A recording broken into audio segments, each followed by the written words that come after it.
सज्जनों और देवियों, जब मैं गुरुदेव जी के साथ सन 1954 में यहाँ आया तो जहाँ तक याद है 4-6 ब्रह्मचारियों को देखा। देवंती बाई और भानुमती बाई, दुपचेरा में 2 थी, उनका नाम याद नहीं रहा, वे और वरिष्ठ थी, बूढ़ी थी। और देवंती बाई दुर्ग जिले के तरफ रहती थी, इस समय नाम नहीं याद हो रहा है। बहुत तेजवान, वैराग्यवान। इन लोगों का कोई स्थिर मठ नहीं था। देवंती बाई अपने नैहर के पिछवाड़े एक पर्ची डाल करके उसी में रहती थी। भानबाई तो अपना घर था, अभी उनका शरीर छूटा है। खुशी की बात है कि अब छत्तीसगढ़ में इन देवियों के मठ हो गए हैं और उसमें काफी संख्या में ये सब रहते हैं, साधना करते हैं और समाज को भी जगाते हैं। इसलिए पहले से बढ़ोतरी ही हुई है।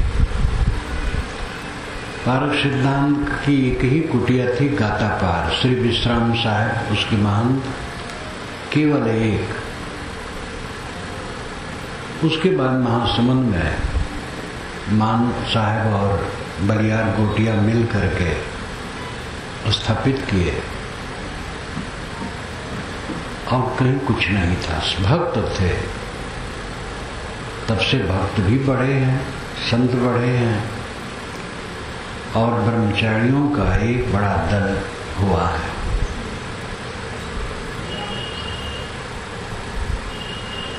सिद्धांत और रहनी ये 2 हैं।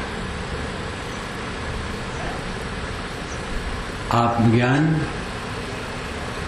पवित्र आचरण, ये दोनों से अपना कल्याण होता है और समाज का हित होता है। यथार्थ बोध पारक सिद्धांत देता है। जितने मतमतांतर हम देखते हैं, इतना निर्भय और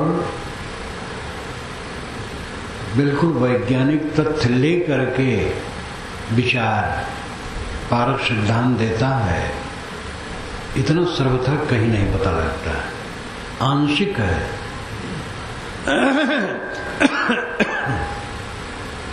अन्य जगह में आंशिक निर्णय है, फिर गड़बड़ कर देते हैं। पारक सिद्धांत हर विषय में साफ निर्णय देता है। सिद्धांत सही हो, साथ साथ रहनी पवित्र हो। संत भक्त सच्चे सिद्धांत में हो और सच्ची रहनी में हो। गांव में एक भक्त हो गया और लड़ाकू है, कलहप्रिय है, लोभी है और गलत व्यवहार करता है, तो भक्ति का आदर्श नहीं बनता है और उल्टा होता है। ऐसे कोई साधु नहीं है। अगर उसका आचरण पक्का नहीं है, आचरण तो ठीक है लेकिन झगड़ालू है, विवादी है, कलहप्रिय है, रहने में कोई खोट है, तो उसका प्रभाव समाज पर बुरा होता है। उसको शांति नहीं मिलती है और समाज को अच्छा निर्देश नहीं मिलता है। समाज के लोग ये नहीं देखते हैं कि किस जाति में कौन पैदा हुआ है, किस वर्ण में, कितना पढ़ा लिखा है, और ज्यादातर ये भी कि क्या मानता है। देखते हैं आचरण क्या है, जिसमें पवित्र आचरण है, विनम्रता है, सहनशीलता है, समता है, शांति है, उससे समाज प्रकाश लेता है। सिद्धांत की बात तो पीछे देखी जाती है। पहले तो जो आदमी है वो सहनशील है कि नहीं, लोभी, क्रोधी, कामी, मोही अगर है, सारा ज्ञान विज्ञान बेकार है। दुर्गुणों से रहित है तो वो स्वयं सुखी रहता है और उसका प्रभाव दूसरों पर होता है।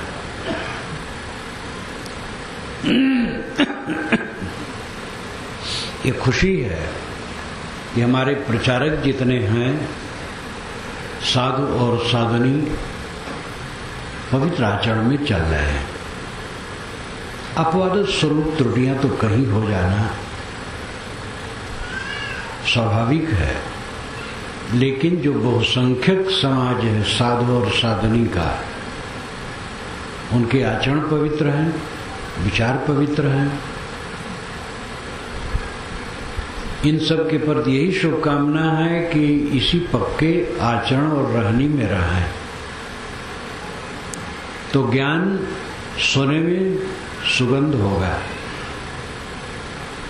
हमारा कितना ऊंचा ज्ञान हो, कितना ऊंचा सिद्धांत हो, रहनी में अगर गड़बड़ी हो गई तो सब गड़बड़ हो जाता है। दैहिक चरित्र से ठीक है, लेकिन कलह प्रिय है, कलह करता है, ईर्षा, निंदा, तोड़फोड़, तो खाली दैहिक आचरण से ठीक होने से वो प्रभावशाली नहीं होगा। दैहिक आचरण तो ठीक होने चाहिए, अगर वो गया तो सब गया। साधु तपस्वी है लेकिन क्रोध करता है, लड़ाई करता है, झगड़ा करता है, कलह करता है, बैर करता है, तनातनी करता है, तो साथ तक कोई मतलब नहीं है। अगर साधु क्रोध करता है, सामान्य लोग भी कहते महाराज आपको क्रोध नहीं करना चाहिए, आप साधु को गुस्सा नहीं करना चाहिए।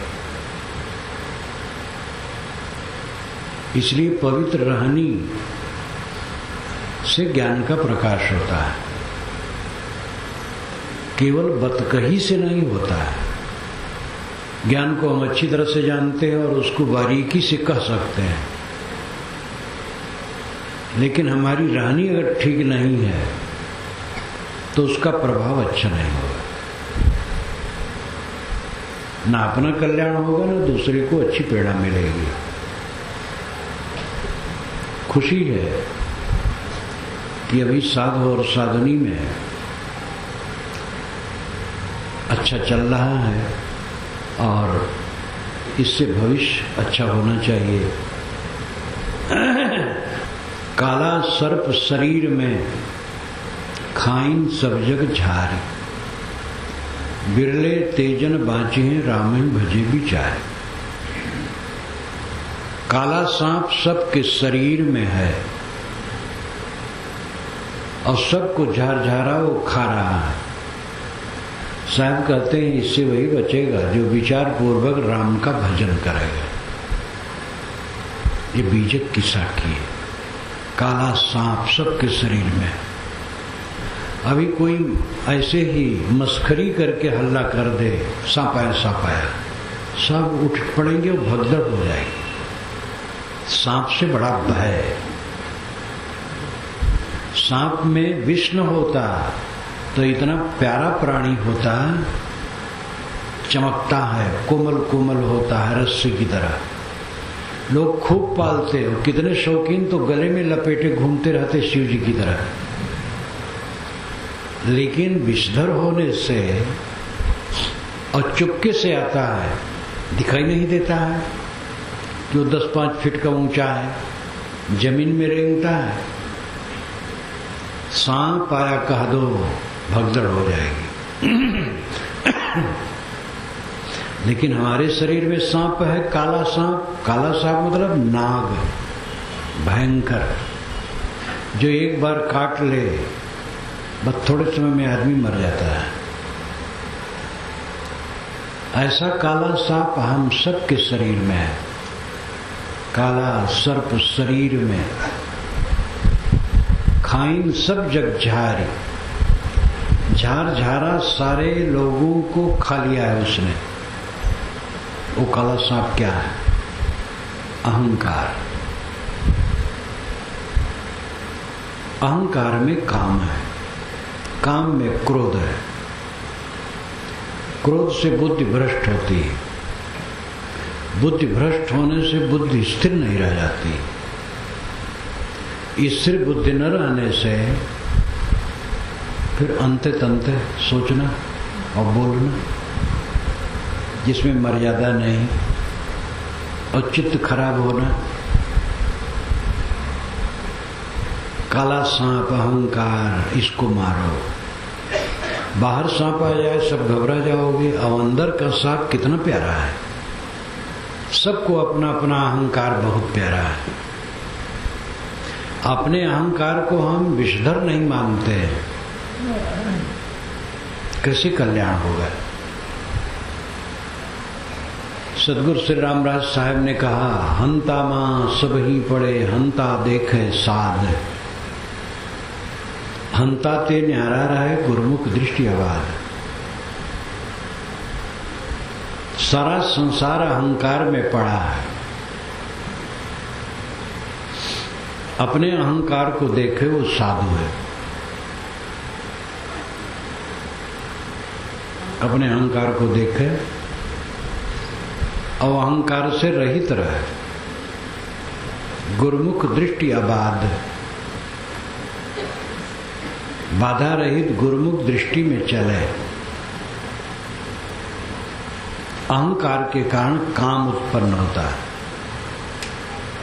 काम का अर्थ है कामना, और कामना में क्रोध अपने आप रहता है, क्योंकि कामना प्राय पूरी नहीं होती है। और जहां कामना में भंग पड़ा तहां क्रोध फनफना के खड़ा हो जाएगा, और जहां क्रोध आया वहां बुद्धि भ्रष्ट हुई, और बुद्धि भ्रष्ट हुई तब अव्यवस्थित सोचना, अव्यवस्थित बोलना शुरू हुआ, और जीवन अपना पतित हुआ। काम जीव का शत्रु है।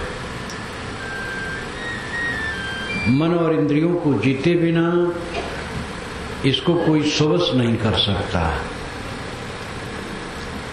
काम का हम विभाग कर सकते हैं। एक काम है दैहिक स्थूल क्रिया, स्त्री पुरुष का संबंध जनित काम कह करके लोग उसी का ख्याल करते हैं। वो तो है ही, कामना मात्र काम है, और काम जहां है वहां क्रोध रहेगा। हम किसी सभा में गए, हमारे मन में कामना हम आगे बैठाए जाएं, ऊंचे बैठाए जाएं, और ऐसा नहीं हुआ तो क्रोध आ जाएगा। चाहे मुख से प्रकट करे चाहे न करे, अंदर चलेंगे। इंद्रियों के हर विषय में राग द्वेष बैठे,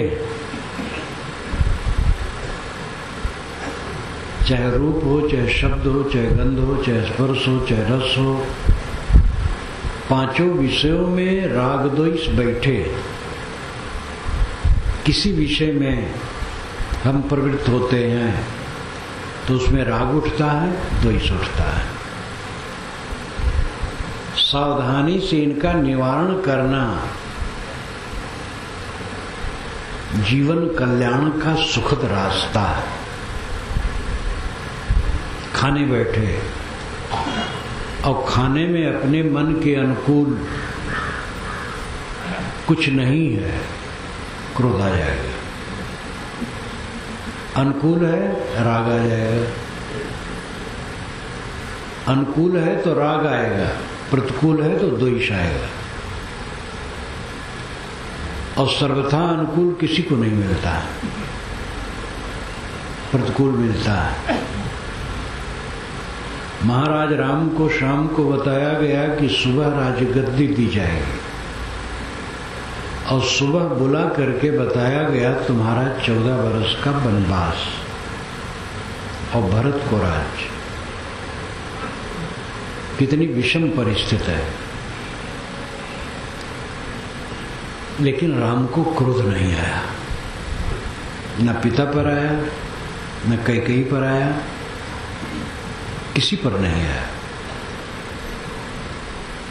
वाल्मीकि रामायण में लिखा है, जब वो पहुंचते हैं दशरथ के पास तो दशरथ हा राम कह करके विह्वल हो जाते हैं और कुछ कह नहीं पाते। तो राम ने कहा कि मुझसे क्या गलती हो गई, पिताजी क्यों नाखुश हैं, क्यों नहीं बोलते। कैकेयी ने कहा कि नाखुश नहीं, तुमसे कोई गलती नहीं हुई, तुम बात को उड़ाना दो तो मैं बताऊं। और ये सबसे चुभने वाली बात थी। अब ऐसी बात सुन करके राम फिर 14 वर्ष के अंदर कहाँ लौटने वाले थे। कैकेयी ने कहा तुम बात को उड़ा न दो तो मैं कहूं। राम ने कहा मां, आपके कहने से मैं कुआं में कूद सकता हूं, आप इतना संदेह क्यों करती हैं, कहिए जो बात है। तब उन्होंने कहा कि भरत को राज्य मिला है और तुम्हें 14 वर्ष का वनवास हुआ है। इसके बाद वाल्मीकि रामायण के लेखक ने लिखा है कि यह सुन करके राम को शोक नहीं हुआ। कितनी बड़ी घटना है। हम लोग तो साधारण घर में पले बले हैं, लेकिन हम लोगों को 14 बरस का वनवास सुनाया जाए तो भड़बड़ा उठे। और एक राजकुंवर थे, वो राजपुरुष थे, और 14 बरस के लिए वनवास, उसमें शर्त ये थी कि 14 बरस तक किसी बस्ती और नगर में न जाएं और किसी का दिया हुआ कुछ न खाएं, स्वयं अपने भोजन का संग्रह करें। एक राजकुमार के लिए, एक राजपुत्र के लिए इतना कठोर दंड। लेकिन वाल्मीकि रामायण में लिखा, यह सुनकर के राम को शोक नहीं हुआ। राम का ये रामत्व है। भक्ति भावना वाले तो कहते हैं कि वो तो लीला कर रहे थे, दिखावा कर रहे थे।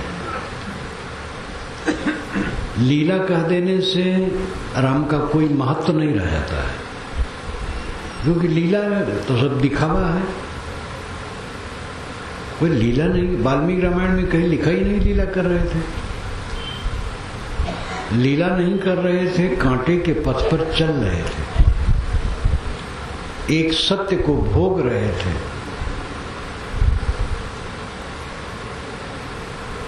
उनकी प्रिय पत्नी को कोई चुरा ले गया। एक सज्जन, इसी छत्तीसगढ़ की बात है, मेरे पास आए, कहे साहब मैं दुनिया में बहुत दुखी हूं, दुनिया में कोई ऐसा दुखी नहीं होगा। प्रौढ़ थे, 50 वर्ष से कम नहीं उम्र थी। मैंने कहा दुनिया भर का सर्वेक्षण कर लिए हो? कि नहीं महाराज सुनिए जरा, मेरे समान कोई दुखी नहीं। मैं समझाना चाहूं तो कहे जरा सुनिए साहब, मेरी बात सुनिए, दुनिया में मेरे समान कोई दुखी नहीं। मैंने कहा घर से निकाल दिए गए हो? कि नहीं महाराज घर में हो। मैंने कहा तुम्हारी पत्नी खो गई है? कि नहीं साहब घर में है। हम कहे तो राम से तो दुखी नहीं हो? तो हंसने लगे। कहां ऐसा है कि प्रतिकूलता ना आए? हर इंद्री के विषय में राग द्वेष बैठे हैं। कोई इंद्री का विषय हो, विषय नाम पदार्थ, वहां राग बैठा है, द्वेष बैठा है। कोई चीज हमें मिली, अनुकूल लगा तो मोह हो गया, प्रतिकूल मिला तो द्वेष हो गया। ये सांप हमें रात दिन काटता है। और इसी को लेकर के हम पाप करते हैं, दूसरे का हक छीनते हैं, दूसरे के बहू बेटी पर कुदृष्टि करना, दूसरे के धन को नाजायज तरीके से लेना, इंद्रियों के गलत व्यवहार करना, ये अपने को धोखा देना है। सारी चमक दमक 4 दिन की है। जवानी आती है, 18 वर्ष से जवानी अच्छी मानी जाती है, और 28-30 वर्ष समझ लो जवानी, 30 बजे तक खींच गए। 30 में हुए तो घिसना शुरू हुआ। अवध क्षेत्र में जो कहावत कहते हैं वो तो मैं आप लोगों को सुनाता रहता हूँ। 30 बजे तब खींच बहे, 40-50 पे नाम न लीजिए, और 60 पे ब्याह की चाह चले तो निकारी के जूता कपार पे दीजिए। ये अवध क्षेत्र में कहावत कहते हैं। कुल 10 वर्ष की जवानी है। एक सज्जन एक महात्मा को अपने यहाँ जलपान के लिए बुलाए। रात में जैसे जलपान टेबल पर तैयार कर दिए, बिजली चली गई, एकदम घोर अंधकार हो गए। घर के मालिक सरकार को गाली देने लगे, इसका प्रबंध इतना खराब है। उन्होंने कहा मोमबत्ती जला लो। महात्मा ने कहा। अब मोमबत्ती उनको खोजते खोजते 10 मिनट हो गए। जैसे उसको जलाए तैसे बिजली आ गई। महात्मा ने कहा कि सरकार का प्रबंध इतना लंबा चौड़ा है और बिजली चली गई, उनको आप गाली दे रहे हैं। आपका छोटा सा घर, मोमबत्ती ऐसी जगह पर नहीं रखते तो तुरंत मिल जाए, 10 मिनट खोजते रहे। तैसे हमारे माइक ऑपरेटर की दशा है। ये बिजली अपनी बैटरी का प्रबंध ठीक से नहीं रख रहे, तुरंत काम कर दे।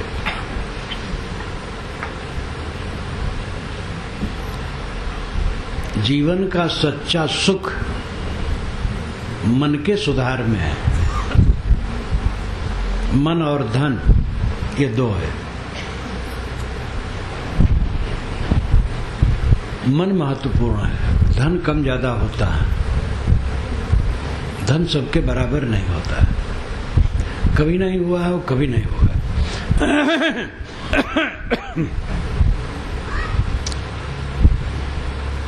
इसलिए तुलना करना हो तो अपने से सदैव छोटे से करना चाहिए। अगर हमारे पास साइकिल है तो जिनके पास साइकिल नहीं उनसे तुलना करें अपनी, मोटरसाइकिल वाले से न करें, नहीं तो कष्ट होगा। अगर खपड़े का मकान है तो फूस वाले से अपनी तुलना करें, पक्का मकान वाले से नहीं। हम तुलना करते हैं तो अपने से धनियों की करते हैं, इसलिए दुखी रहते हैं। जो प्राप्त है उसका सुख नहीं ले पाते हैं, जो नहीं प्राप्त है उसका दुख भोगते हैं। काम पर मैं कह रहा था, एक काम दैहिक है, उस पर भी बहुत संयम की जरूरत है। आपके परिवार में कोई लड़का या लड़की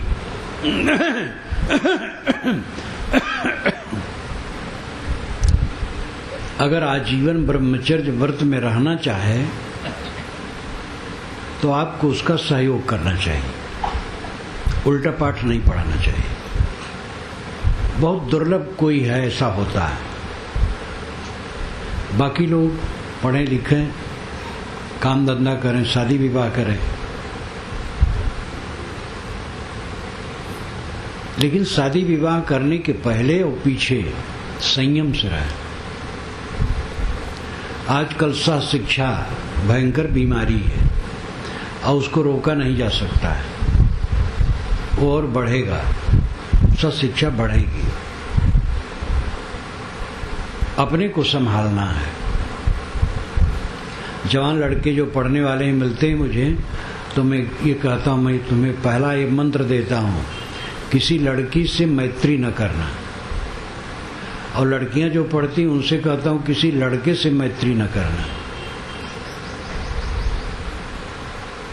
लड़की और लड़के की मित्रता जवानी में, अंग का सिहरन और जवानी का सौंदर्य ये दोनों को खींचता है। और बहुत लोग अपनी दशा में नहीं रह जाते हैं, पढ़ाई चौपट हो जाती है, विकास रुक जाता है। इसलिए शिक्षण काल में कोई भी लड़का, कोई लड़की किसी लड़के या लड़की से मित्रता न करे। सब मित्र हैं, सबके साथ सद्भाव। घनिष्ठता से, संगदोष से विकार आता है। सहकर्म भी बढ़ा है। एक स्कूल में अध्यापक अध्यापिका हैं, क्लर्क अफसर स्त्री पुरुष हैं, कारखानों में भी शुरू हो गया है, हर जगह बड़ी सावधानी के साथ बर्ताव करना चाहिए। गृहस्थ हो तो पति पत्नी में संतोष पूर्वक रहो, पराई स्त्री और पराये पुरुष पर कभी कुदृष्टि न हो। बड़ी सावधानी से इस पर काम करना चाहिए। पढ़े लिखे लोगों में काफी छूट होती जा रही है। लड़की पढ़ी लिखी है, काफी पढ़ी लिखी अफसर है, लड़का भी अफसर है, पति पत्नी दोनों अफसर हैं, और दोनों की ड्यूटी 500, 700, 800 किलोमीटर दूर दूर पर है, शहरों में। कभी मिलते हैं। ऐसी भी देवियां हैं जिनके फोन पर फोन आते हैं। उसका पति पूछता है, ये कहां से आ रहा है? वो कहती है, देखिए मेरे व्यक्तिगत विषय में आप कुछ छेड़ नहीं सकते। हमारे मित्र का है, व्यक्तिगत विषय में कुछ छेड़ने का अधिकार आपको नहीं। आप भी कहना नहीं जाता होता, आज तुम कहा जाता है। ये देवियां अपने पतियों को तुम कहती हैं, देवता तो तुम कहते ही हैं। आप कहने में बदिज्जती समझते हैं लोग। तुम मेरी बात पर हस्तक्षेप नहीं कर सकते हो, मेरी व्यक्तिगत जीवन में कोई छेड़खानी नहीं कर सकते हो। पति पत्नी का संबंध व्यक्तिगत नहीं है, दोनों व्यक्तियों को मिला करके व्यक्ति है। और इसके लिए सुंदर शब्द भारतवर्ष में है, सर्वांग अर्धांग। पति पत्नी मिल करके सर्वांग माने जाते हैं, नहीं तो अर्धांग अर्धांगिनी। पत्नी अगर कहे तो मेरे व्यक्तिगत जीवन में छेड़ नहीं सकते हो, मेरा कहीं से फोन आता है, और पति कहे ऐसे, तो दोनों गड़बड़ में है। दोनों में अभिन्नता होनी चाहिए, मैत्री, सद्भावना, दोनों के लिए एकदम खुला हो, दोनों में भेद न हो। ये भी सोचना चाहिए कि अगर पुरुष काम भर का कमाता है तो स्त्री से नौकरी न करवाए। एक एक संख्या का स्थान होगा, और पति पत्नी दोनों जहां नौकरी करते हैं कटुता बढ़ती है। अगर पति काम भर का कमाता है तो पत्नी से नौकरी न करवाए। लेकिन बात तो यह है कि पत्नी को भी अपने करियर का ख्याल है। एक अच्छे कमाने वाले व्यक्ति ने मुझसे कहा, मेरी पत्नी ने कहा कि मेरा अपना करियर मुझे बनाना है। अब वो क्या कह सकता है? लेकिन पति पत्नी में अगर संदेह उत्पन्न हुआ तो गृहस्थी खराब हो जाएगी। देवियों का काम कम नहीं है, बहुत ज्यादा है। घर का काम, बच्चों को संभालना, बच्चों को अच्छे संस्कार देना। मियाँ बीवी दोनों सर्विस में हैं, बच्चे बीच में पड़े हैं, ना उनको शुद्ध स्नेह मिलता है, न सद्व्यवहार मिलता है, न संस्कार मिलता है। इसलिए गृहस्थी का रूप बिगड़ रहा है, पैसा बढ़ रहा है और सुख घट रहा है। संदेह, एक दूसरे पर संदेह, कलह, दुर्व्यवहार।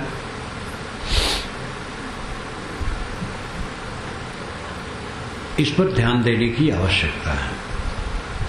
उच्च वर्गीय और मध्यम वर्गीय में ये बढ़ रहा है। चीजों के संग्रह से सुख नहीं होगा, चित्त की निर्मलता से सुख होगा।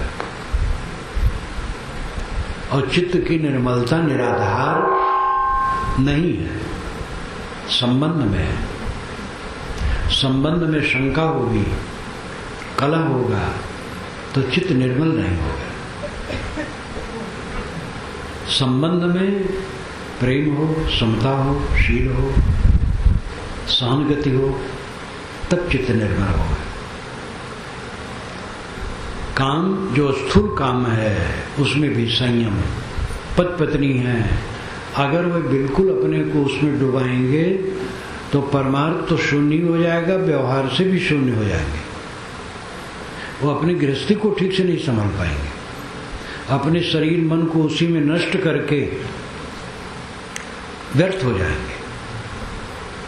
इसलिए पति पत्नी में भी जो पारस्परिक संबंध है बहुत संयम से, विवेक पूर्वक। और पराई स्त्री और पराई पुरुष पर कुदृष्टि तो महापाप है। और ये दुराचार बढ़ रहा है। उसमें मैंने कारण बताया, आप सब जानते हैं। उसके निकट तो आप ही, मैं दूर से देखता हूं। सशिक्षा, सकर्म, शिक्षा बढ़ने से अपना अहंकार की वृद्धि।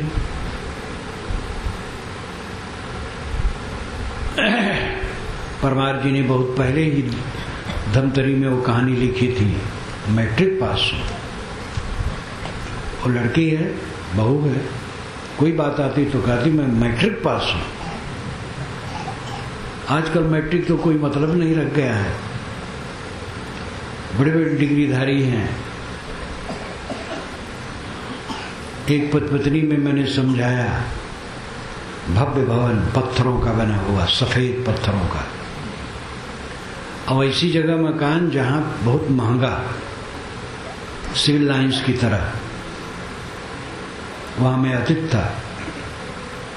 पति पत्नी दोनों डॉक्टर थे।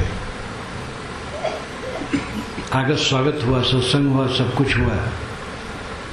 अकेले में पति ने कहा कि साहब मेरी पत्नी को आप समझा दीजिए।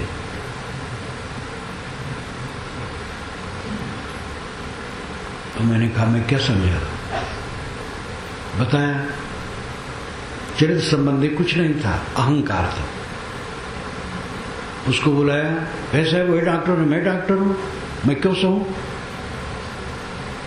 मैंने कहा डॉक्टर हो तो हाथी घोड़ा हो गए हो। डॉक्टर हो, मनुष्य हो, सेवक हो, विनम्र रहो। लेकिन वो समझ नहीं रहे थे। ये डॉक्टर है, मैं डॉक्टर हूं। तनातनी बढ़ रही, अहंकार। शिक्षा का मतलब होता है नम्रता, तो शिक्षा का मतलब अहंकार बढ़ गया। काम वासना पर संयम। लेकिन काम का जो दूसरा रूप है वो बड़ा व्यापक है। काम यानी कामना, नाना कामनाएं हैं। खाने पीने, कपड़े लत्ते, रुपए पैसे, आभूषण, सम्मान, स्वामित्व, मलकानापन, अनेक रूप हैं। मालिक भी अपने को मालिक न माने, सेवक माने। मालिक होता चार भाई हैं, एक मालिक है, पैसा उसके पास रहता है, उसको चाहिए कोषाध्यक्ष दूसरे भाई को बना दे, अपना प्रबंध देखे वो कोषाध्यक्ष दूसरा हो, जिससे रुपए दो आदमियों की लाइट में रहे, आपस में संदेह न हो। वही मालिक है। वही पैसा रखता है, दूसरे को संदेह होता है, चाहे वो बिल्कुल ईमानदार हो। व्यवहार में दोष आने से पूरा जीवन दोषी हो जाता है। संदेह से मन बिगड़ता है। संशय सब जग खंडिया, संशय खंडे न कोय, संशय खंडे सो जना जो शब्द विवेकी होए। साहब कहते संशय ने सारे लोगों के मन को खंडित कर दिया। संशय का खंडन कोई नहीं कर रहा। संशय का खंडन वह करता है जो शब्दों का विवेकी है। पति पत्नी में संदेह, पिता पुत्र में संदेह, भाई भाई में संदेह, ये संदेह बढ़ना शुरू हुआ तो समझ लो विष बढ़ा। कामनाओं पर संयम। सबके शरीर में कामनाएं हैं और कामनाओं के उठने पर ही क्रोध उठता है और क्रोध आने पर बुद्धि भ्रमित हो जाती है और भ्रमित बुद्धि से अयुक्त वचन निकलते हैं। अयुक्त सोच होता, अयुक्त वचन निकलते हैं, अयुक्त क्रिया होती है और सब प्रकार से पतन होता है। शांति में जीवन जीना, क्रोध रहित, उत्तेजना रहित, समता से। पारिवारिक सुख है कि आपस में कुछ खटपट हो तो उसको अंदर में समाधान कर लो, बाहर न जाए।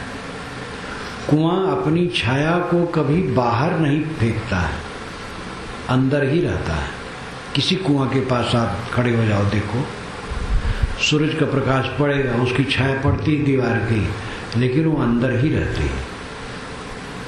ऐसे अपने परिवार, अपने लोगों में अगर कुछ ऊंच नीच हो जाए तो उसको अपने में रखो और समाधान कर लो। बाहर बात जाएगी तो केवल आपकी हंसी होगी, लोग चुटकी लेंगे। लोगों में तो आनंद आता है दूसरे की बुराई देखने और कहने में। कितने लोग तो दूसरे से कुशल पूछते हैं इसी दृष्टि से कि वो बतावें कि हम शायद बहुत दुखी हों तो आनंद आवे। किसी से पूछो कैसे तबीयत खराब है तो आनंद आता, अच्छा है खराब है। इस दृष्टि से कुशल पूछते हैं, ऐसा खराब मन है। तो आपकी बुराई पाएंगे तो और उसको तूल देंगे। पति पत्नी में कलह हो तो क्या करोगे? पंचायत बटोरोगे कि मुकदमा दायर करोगे? पत्नी से कुछ ऊंच नीच हो जाए, पति से हो जाए तो सह लेना है। सह करके एक दूसरे को निभाना है। व्यवहार कोमल हुए बिना मन निर्मल नहीं हो सकता है। आध्यात्मिक ज्ञान की बातें गाना सुनना चाहिए, लेकिन आध्यात्मिक स्थिति तब घटेगी जीवन में जब मन समता में हो। गीता में भी कहा गया समत्तम योग उच्यते। समत्व को ही योग कहते हैं और योगा कर्मस कौशलम। ये समत्व योग पूर्वक कर्म करना ही कर्म की कुशलता है। समता हो, सबसे समता हो। विषमता भरा संसार है। संसार का स्वभाव है विषमता पूर्ण। विषमता न होती तो संसार न होता। इस सिद्धांत को आप समझिए। मार्क्स ने इसीलिए भौतिक द्वंद्ववाद अपने सिद्धांत को कहा है। भौतिक द्वंद्ववाद।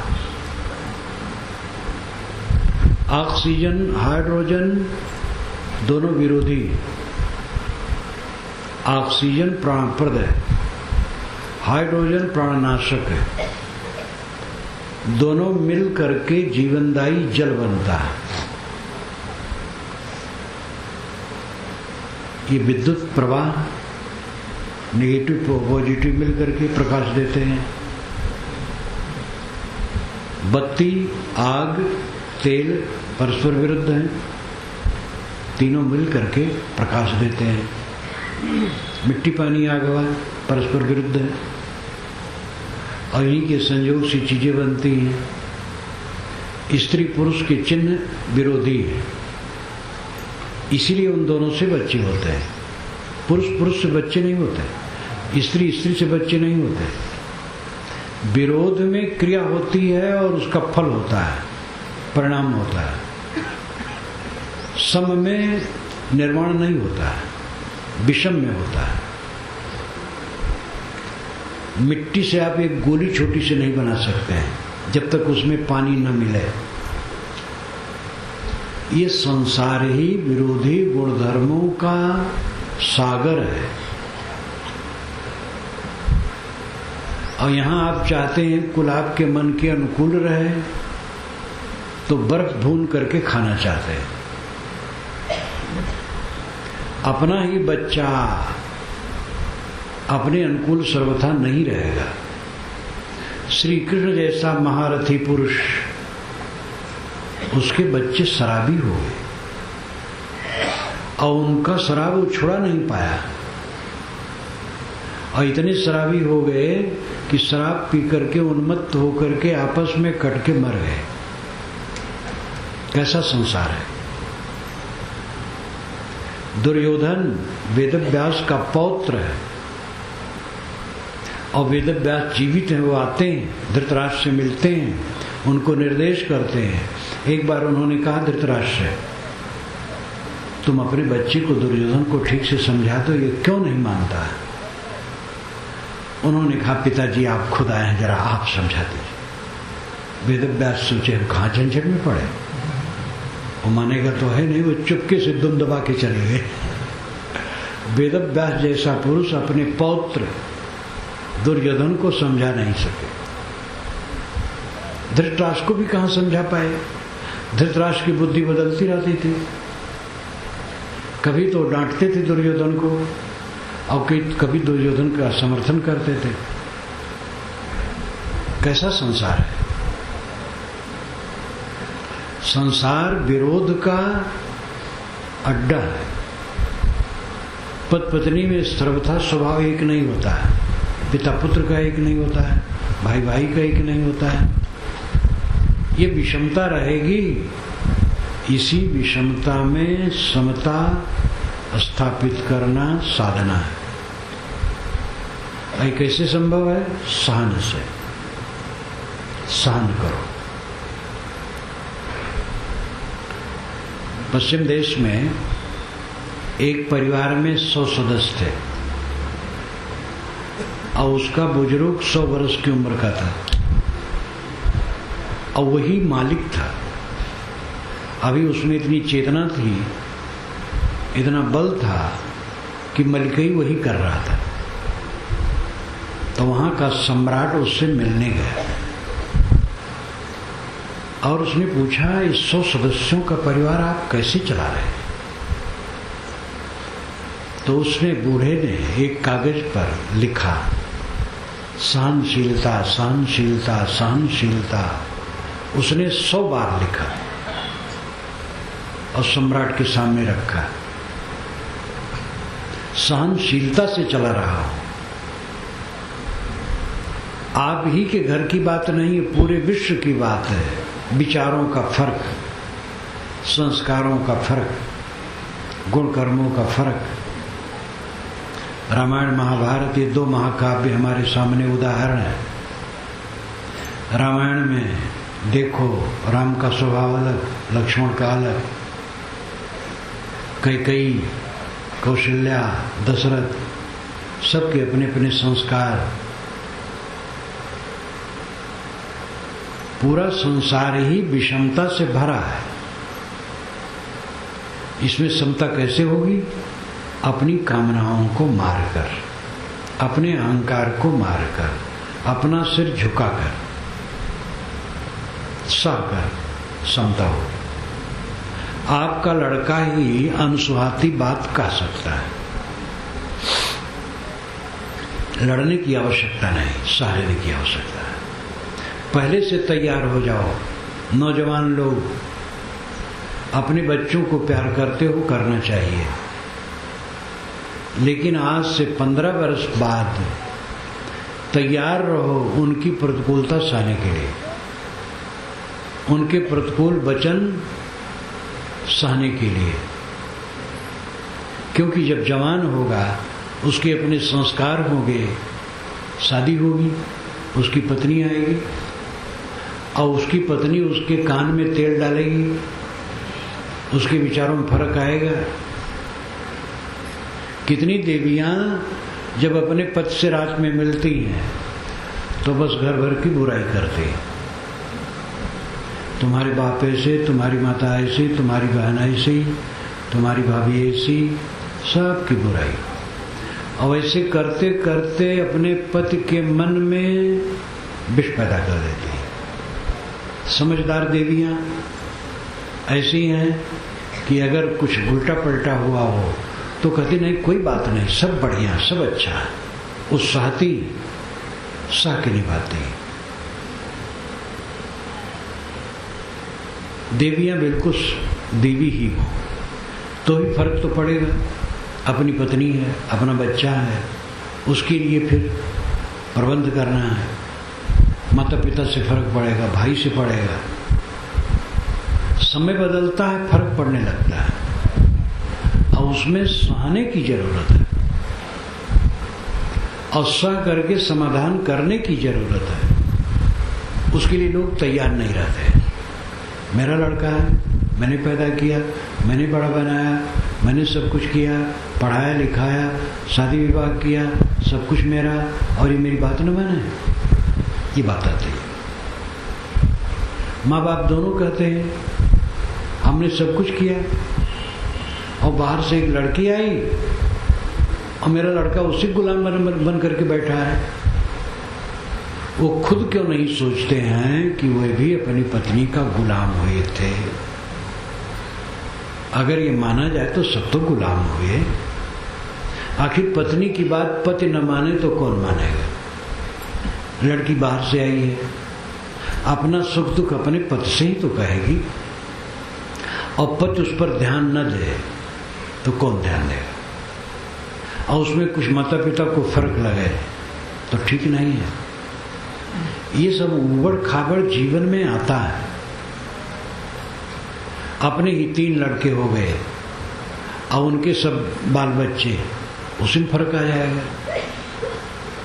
जो हमारे सामने वही दूसरे के सामने आना है। जो ननद अपनी भाभी को कष्ट देती है वही कुछ दिन के बाद जब ससुराल जाती है तो उसकी ननद उसको कष्ट देती है। तो सबके ऊपर आना है। जो बहू अपने सास को बासी भात खिला देती है तो उसकी बहू उसको नहीं खिलाएगी। अगर कोई बहू अपने सास का निरादर करती है, कुछ दिन में उस बहू का बहू आएगी तो उसका निरादर करेगी, फल तो मिलेगा। ये संसार ऐसा है, इसमें सह करके, सिर झुका करके, विनम्र हो करके, समता से जियो तो सुख है। सिर उठा के, गर्म होकर दुख है। सबसे जीत आओ, अपने घर में हारना है। थानेदार ही नहीं, कमिश्नर का जलवा कितना होता है। जहां रहता है बंदूकधारी तैयार, जब चलता है कई बंदूकधारी, जहां जाता है पहले फोन हो जाता है, वहां पुलिस तैयार हो जाती है। लेकिन वही मियाँ जो अपने घर में जाते हैं तो भीगी बिल्ली बने रहते हैं अपनी पत्नी के सामने, अपने बच्चे के सामने।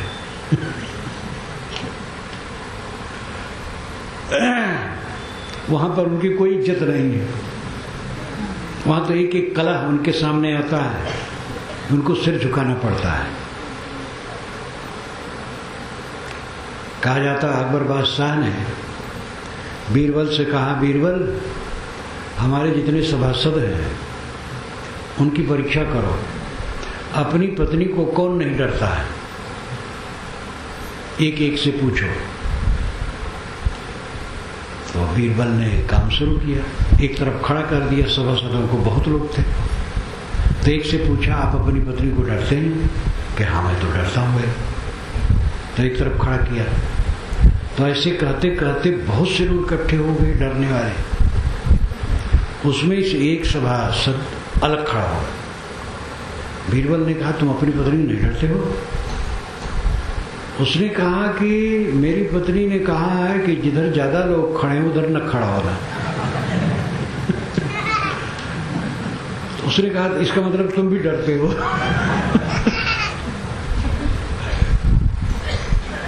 अपनी पत्नी को कौन नहीं डरता है? डरना पड़ेगा, पत्नी को डरना पड़ेगा और बच्चे से डरना पड़ेगा। जिस बच्चे को आप डांटते हैं उसी से डरना पड़ेगा। मुझे याद आया, एक पंडित जी हमें बैठा था, तो उसका लड़का 15 वर्ष का होगा, कुछ बोला तो उन्होंने डांट दिया उसको, तो चुप हो गया। उसके 10-12 वर्ष बाद फिर वहां जाना हुआ, तो पंडित जी कुछ बोले, उसका लड़का डांट दिया, तो पंडित जी चुप हो गए, क्योंकि 26-27 वर्ष का हो गया था और पंडित जी बूढ़े हो गए थे। कैसा जमाना है, कैसा बदलता है। जीत की हार अभी बाकी है, धार अभी बाकी है, पार अभी बाकी है। एक भजन में गाया गया, जवानी में जीत, बुढ़ापा में हार। जवानी में तो आप काम धाम करते हैं, कमाते हैं और सबके ऊपर शासन करते हैं। बूढ़े हो गए, किनारे बैठ गए, अब शासन आपका लड़का करता है।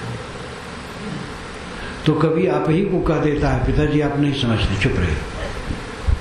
आपको चुप रहना पड़ेगा। उसके लिए पहले से तैयार हो जाओ, लड़ो ना।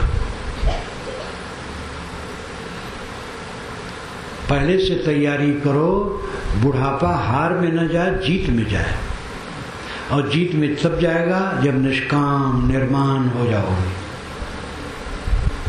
जो भोजन बहू दे दे पसंद करो, टिप्पणी न करो, आलोचना न करो, लड़के की निंदा न करो। कोई पूछे तो कहे कि लड़का ठीक है, आज्ञा मानता है, सेवा करता है। सेवा करे तो, न सेवा करे तो आदर दो, निष्काम रहो, निर्माण रहो, तब बुढ़ापा जीत में बदल जाएगा। चिड़चिड़ाओगे, भड़बड़ाओगे, तमाम कामना वाले, बहू की आलोचना, बेटे की आलोचना, ये माताएं भी अपनी बहुओं की आलोचना में डटी रहती हैं।